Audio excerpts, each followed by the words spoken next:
So last week, I am sending an audio message to my friend, and her and I had been going back and forth for a little bit, talking about this topic. And she had voice messaged me back and said that she realized that she had a bit of pride. And as her and I were going back and forth, I told her, I see what you mean. The pride's almost acting as a shield. And the moment that I sent that audio message back to her, I realized, oh my gosh, I am doing the same thing. I am also using pride as a shield.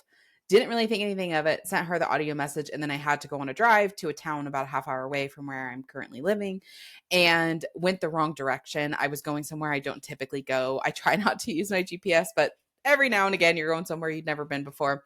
And so I put in my GPS and I took the wrong turn and I'm going out the back way. Didn't realize it because I forgot I had turned.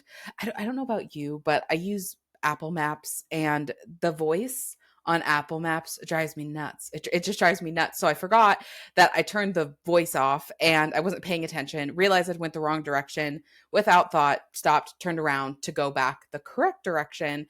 And that pride conversation her and I had just popped back into my head. This was probably about a half hour after her and I had the conversation. And I thought, this is really interesting. When I'm driving somewhere and I realize I go the wrong direction, I just stop and I turn around. I don't question it. I don't wonder if it's the right thing for me. I don't like wonder if I should keep going and then turn back around. I know the best decision is to stop and turn around right now and not wait 20, 30, 40 minutes down the road to stop and turn around when I know I'm going the wrong direction. And I thought about how many things in life that we realize we're going down the wrong direction and yet we keep going. And for me, it is because of that pride. It is because almost what I was seeing in my own self was like, oh, I've put so much time and effort into this. I can't stop now. But yet, what I realized, and this is something, and one of the reasons I love Star Wars so much is like Yoda said, no different, only different in your mind. And I most certainly have experienced that time and time again. There will be two situations laid out before me, and I think, oh, they're completely different. Like this is about my love life and this is about money, and then I realize it all comes back to the same thing. It's literally only different in my mind, but in actuality it's the same problem. And so I thought about that quote. I'm like, this is just so interesting. Why, when we realize we're going the wrong direction when we're driving, do we not hesitate to stop and turn around and go back the correct direction? But yet, if we're doing the wrong project and we realize, it's almost like we'll double down and we'll keep going. Or if we realize maybe the partner we're with is not the best partner for us, we'll double down and we'll like, I'm going to do whatever I can to make it work. Or we'll be in the wrong job and it's like, I'm going to double down and do whatever I can to make it work instead of just like stopping and turning around. And it's interesting because I had that thought. I was playing with this idea, playing with this thought of like, okay, why don't we just stop and turn around? And I do think part of it is when we're going the wrong direction, it's like undeniable. Like we don't argue. It's like you're going the wrong direction or you're not. Where in life there's a lot of variables, because even if you're quote unquote going in the wrong direction, which is one of the things I realized for myself, you still get proper guidance, which is not necessarily true when we're driving to a destination. Because one of the things that really brought this. So I'm having these thoughts on, I can't remember the exact day, but maybe it was Thursday. It probably actually was Thursday. And then over the weekend, I'm like watching this play out in real time. So as I had told you guys, one of my goals with this show was to have more randomness, where with the Western Hippie podcast, I want to make it more of a masterclass style and it be like a course curriculum in podcast form. And so one of the things I've struggled with the last couple years is like keeping promises to myself. So I thought, well, how about to like build this muscle within myself? Because what a lot of people will recommend, and this is again the guidance thing, like where our guidance is more powerful than other people's, is to do something every day for yourself to really help build that trust muscle. And so I thought, oh, this will be a great opportunity with this new Miss Michaela Mae show, is to publish a podcast every single day. And so Saturday, I went to go see some friends. I actually had a podcast pre-recorded that I ended up just posting to the Miss Michaela Mae show. It actually also went live on the Western Hippie podcast because I thought it was a good episode to do both on. So I didn't record anything on Saturday. I wake up Sunday and I am exhausted. I am just absolutely wiped. And I kept like, I have to record something. I have to record something. And ultimately, when I boil down to trust, it comes to me trusting myself to do what's best for me, whether that is to record a podcast episode every day or whether it's to make sure I am cared for.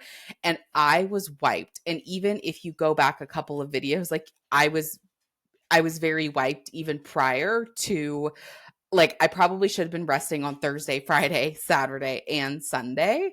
And I just kept pushing and pushing and pushing. And that was when that metaphor popped back in of I was going the wrong direction, because one of my goals and one of my intentions for myself is I've been able to work like a man my entire life. Like, I started, my family owns their own company. I've been working a lot since probably when we were kids, we didn't work as much, but when my dad started hay farming when I was probably about 10, that was when we really started to work like adults from a very young age. And so I've been working like an adult for a very long time. And I am a person who requires a lot of rest. Like, I always, even if you read my book, The Barn Off of Colfax Lane, I joke, I think it's in, did I edit that out? I don't know. It might be in there, it might not be in there, but I joke that somehow my dad has more energy than me, and he's was 47 when I was born. And, it's just not that I don't have energy, but that I do have like an ebb and flow. And so one of my goals and intentions for myself has been to work more like a woman and less like a man, and allow myself to have those ebbs and flows, because even, a woman more replicates the moon, where we have different phases, where men more replicate the sun, where they go up and down every single solitary day. And so I realized, like, as I'm doing this, I'm like, I'm just reaffirming what I've been doing. I know how to work like a man. The biggest and most important thing for me right now is to, one, honor myself, and two, to catch when I'm going in the wrong direction, to not have that pride, to not have that ego of saying, I can stop and turn around. And I'd rather stop and turn around when I'm only 10 minutes down the wrong direction than when I'm 20, 30, 40, 50, 60 minutes the wrong direction. Because one of the things that I've always valued in my life is efficiency. And I have to ask myself these questions all the time. Michaela, what is more efficient, turning around when you're 10 minutes going the wrong direction, or turning around when you're going 60 minutes in the wrong direction? 10 minutes. So I literally have to talk to myself like this, because our brain is the trickster. I've been thinking about this concept a lot of our body gets such a bad rap for being the trickster, but the more and more I learn and work with the body never lies. The mind, on the other hand, that lady, she doesn't tell the truth very often. We'll just put it that way. And so I have to talk to myself to like kind of get the logical part on me of like, oh, it's okay. Like, even if you're a week into something, it's okay to realize we need to stop and do this differently. Because for me, another thing that I value is good quality content. And that was something is I realized, and I made a video every day for 7 days, which was, this is the cool thing of with life, how we can be going the wrong direction and still get guidance. Had I not posted a video every day for a week, maybe I would have loved it. Maybe I would have found that I was more creative and this was the best ebb and flow for me. But what I found is I actually enjoy taking days off, because it allows me to sit and marinate and fully flesh out and cultivate an idea. It also, on the days that I'm not recording, I can go on longer walks, or I could go ride my horse. And that's when I really feel like I have these ideas pop in, or I have the time to go the wrong direction and realize how this metaphor also applies to everyday life. And so even with this, even with us realizing like, hey, we've been going down the wrong direction, we need to stop and turn around. The cool thing about life versus with an actual navigation system in a car when we're trying to get to a destination is we're still getting the guidance that whether you want to call it your subconscious mind, source, God, your higher self, the birds, the bees, the flowers, and the trees, whatever you want to call it. Like we are still getting all the golden nuggets that they needed us to get, whether we're going quote unquote in the right direction or quote unquote in the wrong direction. And so I just had a few things that I wanted you to sit with and wanted you to think about, as far as, because that was the thing again that had popped up for me, is how do we define where we want to go? And then especially, and we do this in real life too, right? All of us tend to have a preference for car. Like some people like trucks, some people like fast cars. I always think of the Tracy Chap. Why do I Chapman and Luke Combs re-recorded Fast Car of, you gotta. I actually, it's really why it's on my mind is someone had clipped a little clip of Luke Combs singing "You Got a Fast Car," and it was Ron asking Harry from Harry Potter, like, what do we do? And then it was Luke saying, and they had like Harry Potter's name, like across Luke Combs saying, you got a fast car. I've got a ticket to anywhere. And it's just my sense of humor. Unfortunately, that's just my sense of humor in one meme. And I just love it. So some people want a fast car. Ron and Harry had a flying car. Some people want a truck. Some people want an SUV. Some people want a midsize SUV. I've been watching SVU too. A midsize SUV, or a smaller SUV. Again, so this is even applicable in real life with this metaphor. But that's what we want to think about. We want to think about where are we going, and then how do we want to get there. So for me, in that case, last week, I'm currently in a town called Madras, Oregon. I wanted to get to Redmond, Oregon, and then to Bend, Oregon. Okay, how did I want to get there? Well, by vehicle in the truck, because I did not want to walk nor take a train or an Uber. Okay, so now we know where we're going, how we want to get there. We're going to Redmond and then to Bend, Oregon, and we're going to get there in a black Ford pickup truck. Okay, brilliant.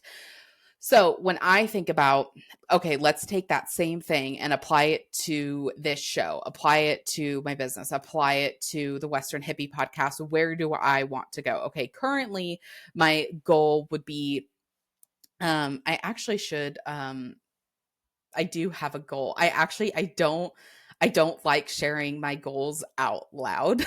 I just am very private about that. I like to work on the goal, and then once I've achieved it, I'll share the goal. But actually, while I'm working towards the goal, I don't like to share it. So that's where I was like, I should think of a different example, because I like to keep my goals very private. So I'm trying to think of a different example that I could use that will also fit for the metaphor without me sharing my goal, because I was like I'll share it. I'm like, no, I'm keeping it private. I'm keeping it private. Oh, okay. When I first released my book, I had a goal to sell 1,000 copies of my book. So I had set that goal. Okay, then how did I want to get there? One of the things that I did was like, I built an email list. I built, and I'm actually getting ready to do another promotion for my book, because I can tell you this because it's done. The audiobook is coming very soon. So how I want to do, actually, this is a really good comparison. So I wanted to sell 1,000 copies of my book, the audiobook. I don't know what kind of goal I'm going to set yet, but one of the things that I'm trying to get more clear on, and why I wanted to give like an example, is I'm really focusing more on how I want to get there. So what I realized in that sprint that I did last week, when I recorded a new episode every day for, I think it was 7 or 8 days. I might have actually made it to 9. I'd have to double check my little checklist. But one of the things that I had realized was the sprinting is not for me. I do a lot better if I do like more of a marathon pace and pace it out. So having the like ebb and flow of, okay, I can record like every other day or every couple of days or something like that. That worked a lot better for me. So as I'm thinking about, and I want, like, again, with the feminine, one of my goals and intentions I've just set for myself, even in my everyday life, is to have a very soft and stillness. So like, as I'm setting this goal, okay, I want to sell, what my goal was, like 1,000 copies of my book when it first came out. Now that I very much did the push pull, put in this Facebook group, put in this Facebook group, put in this Facebook group. Actually, I did just think of something. I had a goal. I also manage properties part-time, and I was renting a house. And for the first 2 weeks, I've never had a harder time renting a house before. Like, usually when I promote a house, I can get the house rented very, very quickly. And I had some people reach out to me, but I had 7 no-shows. I've never had that many no-shows. I've been doing this since 2016. So however many years that is, I've been renting rental homes and managing rental properties. So I'm like, what is going on? Like, why is this? Why is this happening? And so first couple of days, I just pushed and pushed and pushed and was like, okay, I'm going to put it in this Facebook group, similar with the book, this Facebook group, this Facebook group, this Facebook group.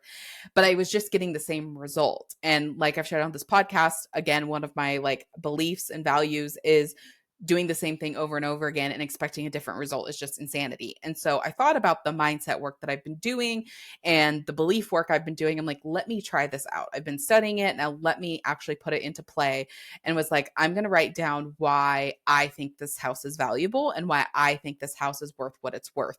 Because what dawned on me is the landlord had somebody else paint the house. And I realized I didn't think the house was worth the rent because I didn't like the color, because I wouldn't have rented it for that because of the color. And so I had to flip it in my brain. Oh, just because it's not valuable to me doesn't mean it's objectively not valuable. So I started to make a list of why the house is actually valuable. And so the house has like the most beautiful showers, especially in like a rental home, the most beautiful showers I've ever seen. So I write down why the house was so like, why the showers made the house so valuable, why the kitchen made the house so valuable. Cause I also think the kitchen is very pretty and very nice. And there's a fireplace and like the fans in the house, you can run it from the Bluetooth on your phone. So I just started making lists and lists and lists. Okay. It's a 3-bedroom house and there's 2 bathrooms and both the bathrooms are equally stunning. It's not like one bathroom is a full bath and the other one's a half bath. That's not as great. No, they're both just absolutely stunning. So I start making this list of why it's valuable, a more softer, less push and more like feel. How do I feel this house is valuable? The house rented within a week. Like after two, I think it ended up being 2.5 or 3 weeks of no shows, of not getting anything. I make this little list and all of a sudden the house rents. And so that's like my goal, you know, how I'm trying to switch. But had I not done that week-long podcast sprint, I never would have realized, hey, Michaela, you're on, like, actually the direction you're going in is correct, but you're actually driving in what are did the Dodge like Challengers or Chargers? Someone that knows cars is just going to be rolling their eyes, and that's fine. You can roll your eyes, but like you're actually trying to get there in a Challenger that's got a Hemi, and what you actually need is like a Cummins to go a little bit faster, or whatever. And maybe a Hemi's faster, and I just totally butchered that, but you know what I mean. Someone's trying to take you're trying to take a Shetland pony, and what you actually need is a thoroughbred, or maybe you're on a thoroughbred, and what you actually need is a quarter horse and to go a little bit slower, but you know, have a little bit more endurance, which is what I find for myself, which is ironic because I have quarter horses. But and so it's not just where we're going, it's how we want to get there. They're both equally important, but then also for us to have the humbleness and um the word that's coming to me is actually like wherewithal of realizing like, okay, I've been going in the wrong direction. It's actually okay if I stop and turn around. I don't have anything to prove. I still learn things along the way. So I can't mess up because I still learned what I needed to learn. Now I can just take what I learned going the wrong direction, apply it to going in the correct direction. And I can possibly, if not actually, get to where I need to go quicker. And again, that's my goal with the show. That's my goal as I release the audiobook, is like, how do I do this softer? How do I do this more intentionally and really make sure the quality is there and not just get in this quantity mentality, which is where, and to be fair, when I first started learning like social media marketing, like quantity was king, like, and queen. Like if you could really pump out content, you would be at the top of the race, where now with the algorithms it's really switched a lot.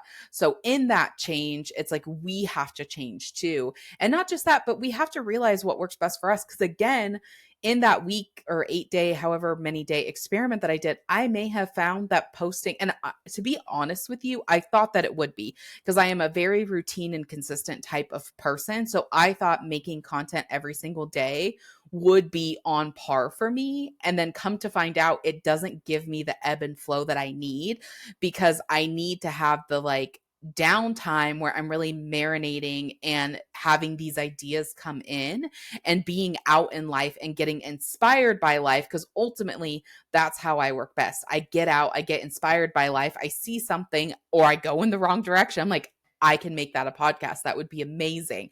And I can apply it to this because actually this thing may be very much happening externally, as in I'm going the wrong direction, but it's also happening internally with how I'm doing stuff in my content creation or in my creative process, whether it be with this podcast or with the book. And so anyway, those were my thoughts on, and my thoughts, but ultimately what I needed and what I wanted to give you today is I wanted to give you permission that if you realize you are going in the wrong direction, it is okay to turn around. You have full permission to stop and turn around. You don't have to prove anything. If someone says, "Oh, but you've been," and I actually went through this when I decided to quit taking photos, people saying you're so good at photography, like you've been doing it so long, like why are you stopping? And it's like, because it's done.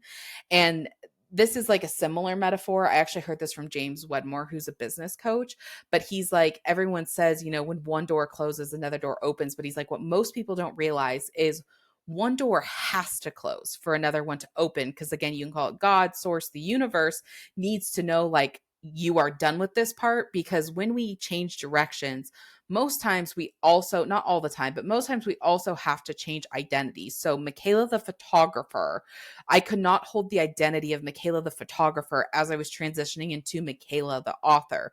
Again, some people can, some people do both. They are a photographer and they're also an author.